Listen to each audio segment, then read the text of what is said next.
स्वयमेव मृगेंद्रता।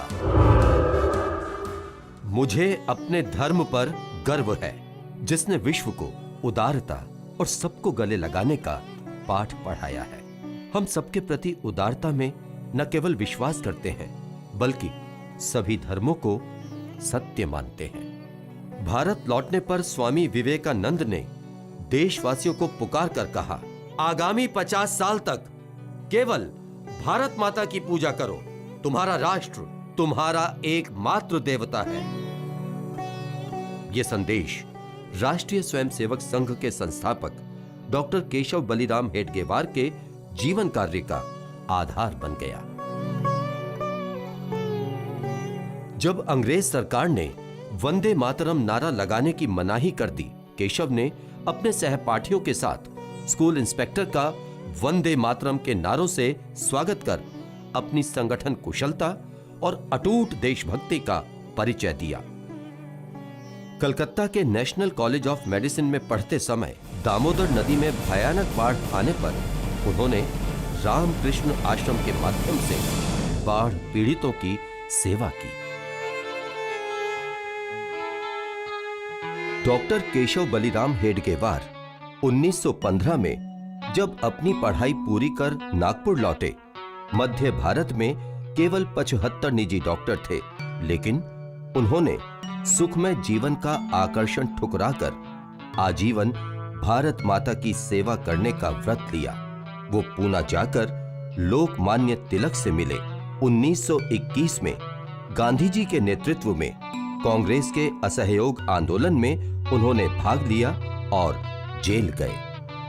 1 साल बाद जेल से बाहर आने पर केशव ने गहराई से विचार किया और अनुभव किया कि हमारे जाति, बिरादरी, धर्म आदि में बटे होने के कारण ही विदेशी हमलावर हम पर हावी हो सके। इनसे स्वतंत्र होकर सदा के लिए हमें राष्ट्र भावना के संस्कार अपनाकर संगठित होना होगा। विवाह के लिए आग्रह होने पर उन्होंने चाचा जी को पत्र लिख दिया। विवाह न करने का फैसला मैंने काफी सोच समझ कर लिया है। मैं तो तन मन धन से राष्ट्र की सेवा करना चाहता हूं।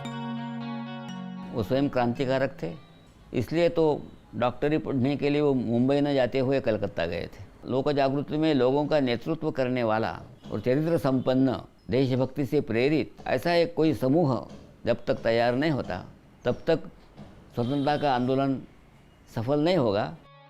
स्वदेश आकर स्वामी विवेकानंद ने मनुष्य निर्माण को ही अपने शेष जीवन का लक्ष्य बना लिया था। डॉक्टर हेडगेवार ने राष्ट्र को वैभव के शिखर पर ले जाने के परम उद्देश्य से मनुष्य निर्माण के लिए शाखा तंत्र विकसित किया।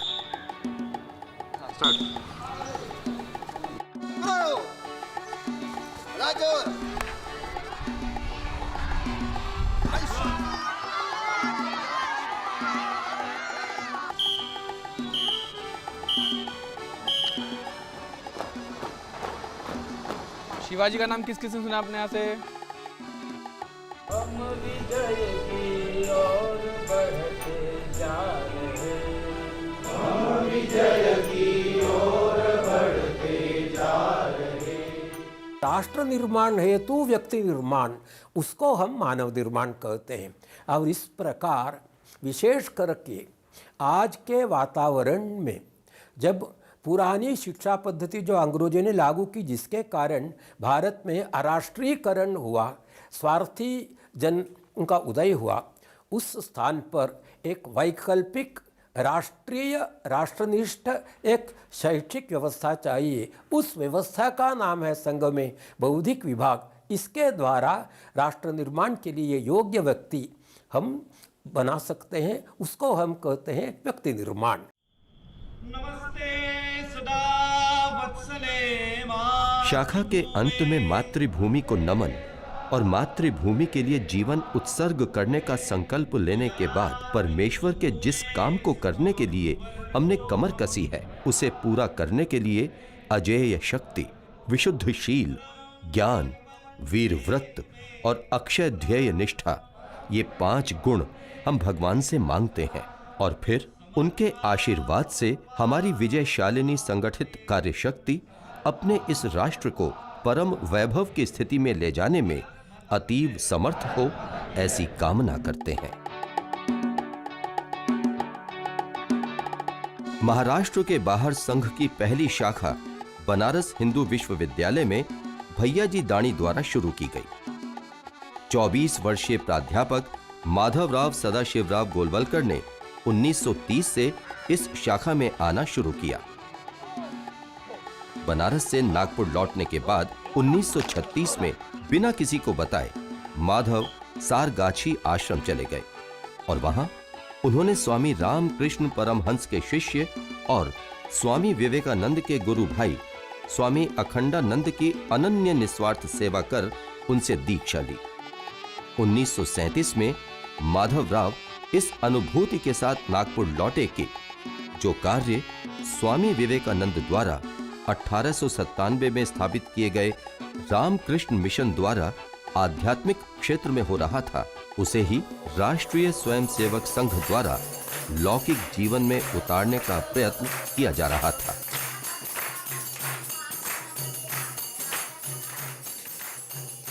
वर्धा की एक महिला लक्ष्मीबाई केलकर एक एकत्रीकरण के बाद डॉक्टर जी से मिली। आप युवा बच्चों को जो शिक्षा देते हैं वही लड़कियों और महिलाओं को क्यों नहीं देते? डॉक्टर जी ने कहा, अभी हमने ये काम पुरुषों तक सीमित रखा है। आप ये काम महिलाओं में करने को तैयार हो तो आप्पाजी जोशी आपकी मदद करेंगे। और फिर 25 अक्टूबर 1936 विजयादशमी के दिन राष्ट्र सेविका समिति की स्थापना हुई। राष्ट्र सेविका समिति अपना शाखाओं में शारीरिक, मानसिक और बौद्धिक का प्रशिक्षण के माध्यम से उनमें आत्मविश्वास और देशभक्ति जागृत करते हैं। शारीरिक शिक्षण में दंड, योगासन, इसके माध्यम से उनका स्वसंरक्षण क्षमता बढ़ाता है और बौद्धिक प्रशिक्षण के माध्यम से अच्छे गुणों का निर्माण तथा देशभक्ति का निर्माण होता है। डॉक्टर जी ने कहा था, ये देश धर्मशाला तो नहीं है कि कोई भी आए और बिस्तर बिछाकर आसन जमा ले। जिनका इतिहास, परंपरा, धर्म, संस्कृति, विचारधारा तथा हित संबंध एक होते हैं, वे ही राष्ट्र कहलाते हैं। डॉक्टर जी द्वारा 1936 में दिल्ली भेजे गए 25 साल के वसंत राव ओक हिंदू महासभा भवन में रुके। पड़ोस में आसपास के युवक इकट्ठा होकर खेला करते थे। वसंत उनमें शामिल हो गए। जल्दी ही वहां संघ की शाखा लगने लगी। अगले साल कई दूसरे स्वयंसेवक आगे की पढ़ाई के लिए लाहौर, कराची, मद्रास, कलकत्ता, ग्वालियर, बिहार, आंध्र प्रदेश आदि में पहुंचे।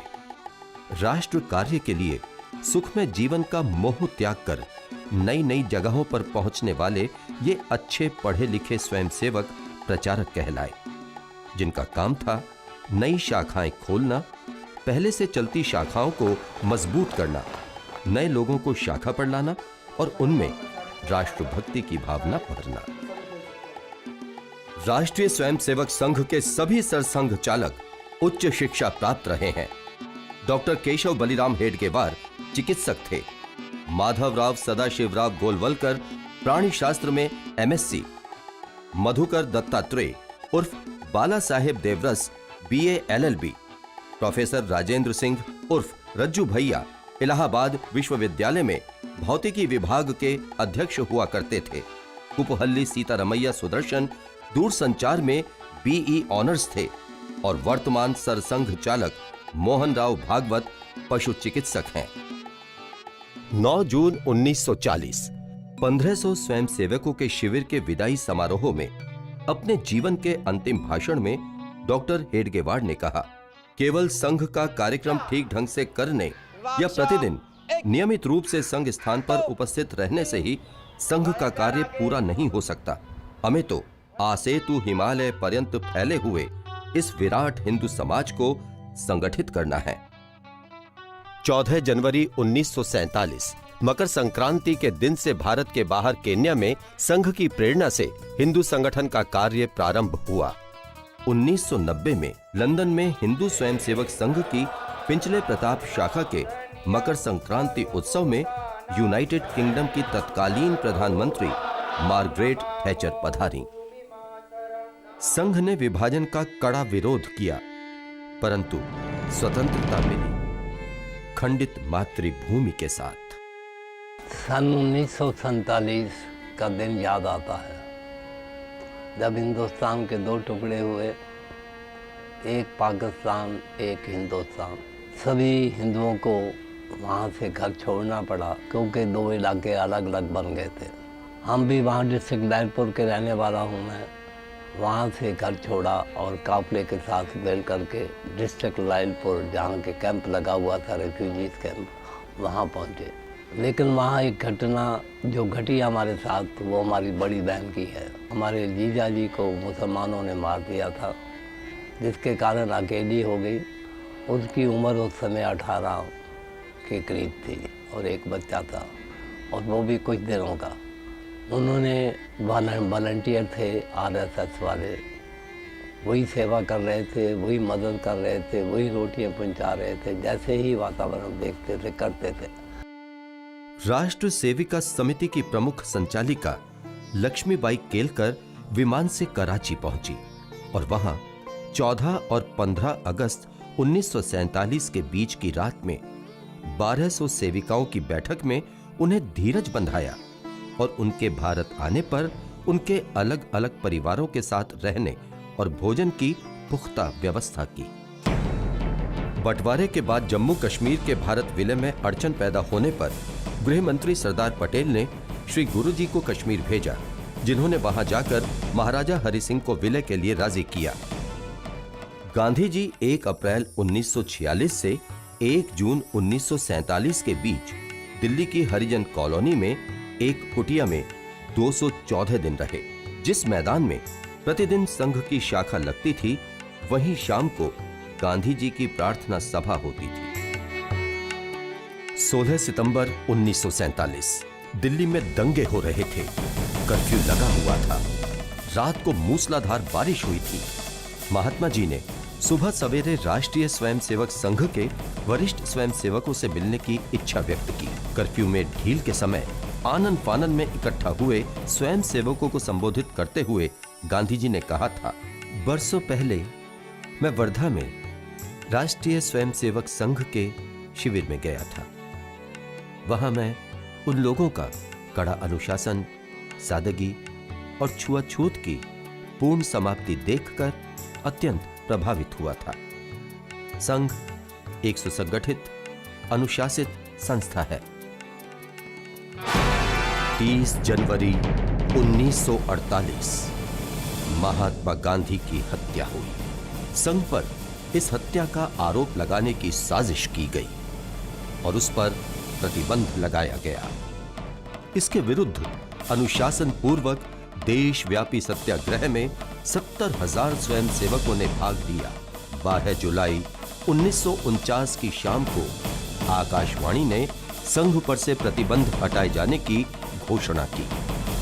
21 अगस्त 1949 दिल्ली में श्री गुरुजी की जनसभा में 3 लाख लोग थे।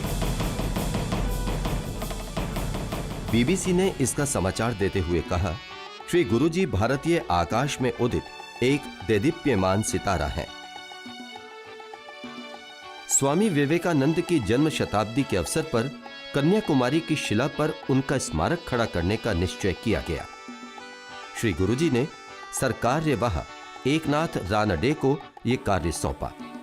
राष्ट्रपति वराह वेंकट गिरि ने 2 सितंबर 1970 को इसे राष्ट्र को समर्पित किया।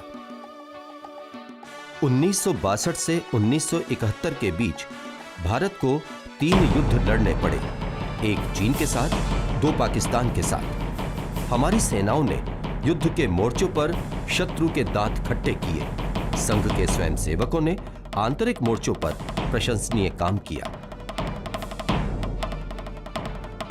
संघ के 2000 से अधिक स्वयंसेवकों ने 1963 की गणतंत्र दिवस परेड में भाग लिया और ख्याति पाई।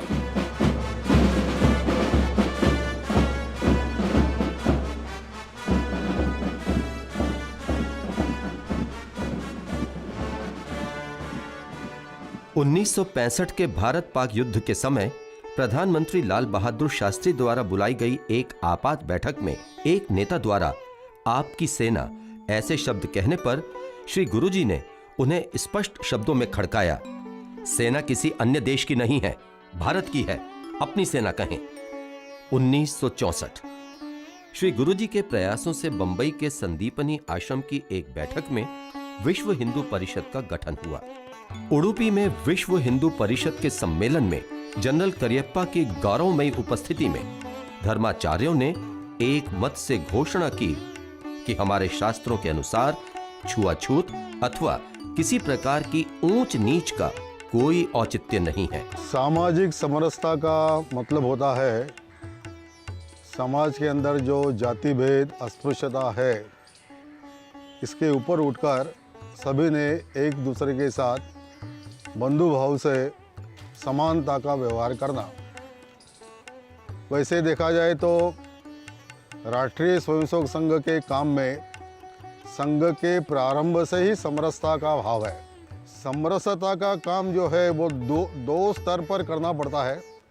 एक तो सवर्ण बांधवों को यह समझाना पड़ता है कि ये सारे हमारे बंधु है, इनके साथ इस प्रकार का दुर्व्यवहार नहीं करना चाहिए।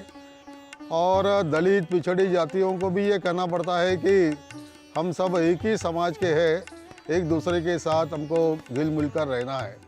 1975 देश में आपात स्थिति की घोषणा कर हजारों विरोधियों को प्रधानमंत्री इंदिरा गांधी ने जेल में डाल दिया। राष्ट्रीय स्वयंसेवक संघ के तृतीय स्तर संघ चालक बाला साहेब देवरस गिरफ्तार कर लिए गए और 4 जुलाई को संघ पर प्रतिबंध लगा दिया गया। 4 दिसंबर 1976 के लंदन के प्रसिद्ध साप्ताहिक द इकोनॉमिस्ट में तानाशाही के विरुद्ध इस आंदोलन को दुनिया का अकेला गैर वाम क्रांतिकारी बल बताया गया। यह आंदोलन संघ के दसियों हजार कार्यकर्ताओं द्वारा चलाया जा रहा है।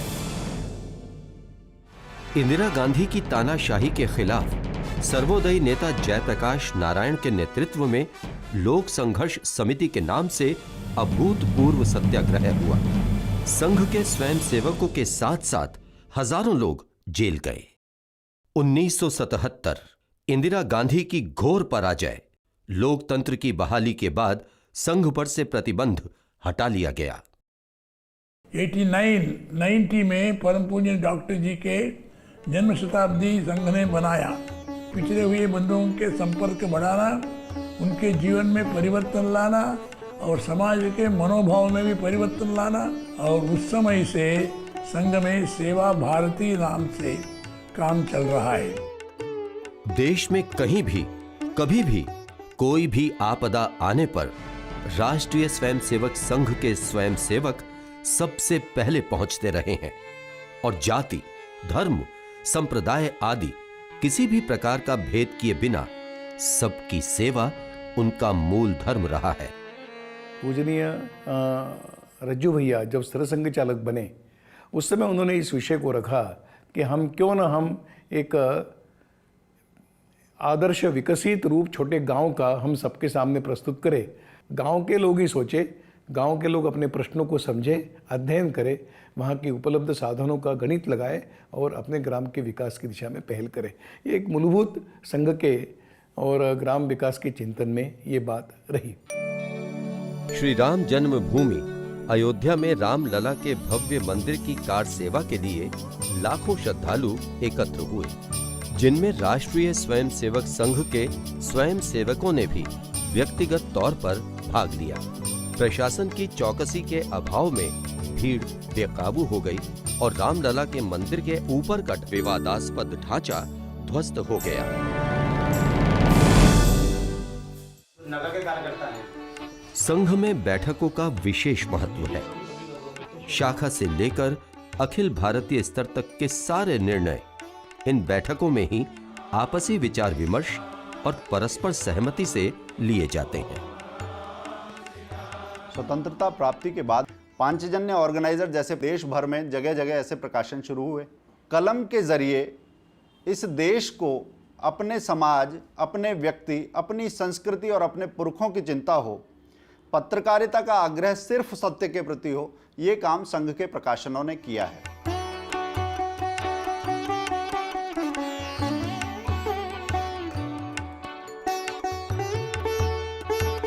स्वामी विवेकानंद के विचारों से अनुप्राणित होकर उसको साकार करने का तरीका है राष्ट्रीय स्वयंसेवक संघ। स्वामी जी ने यही कहा है।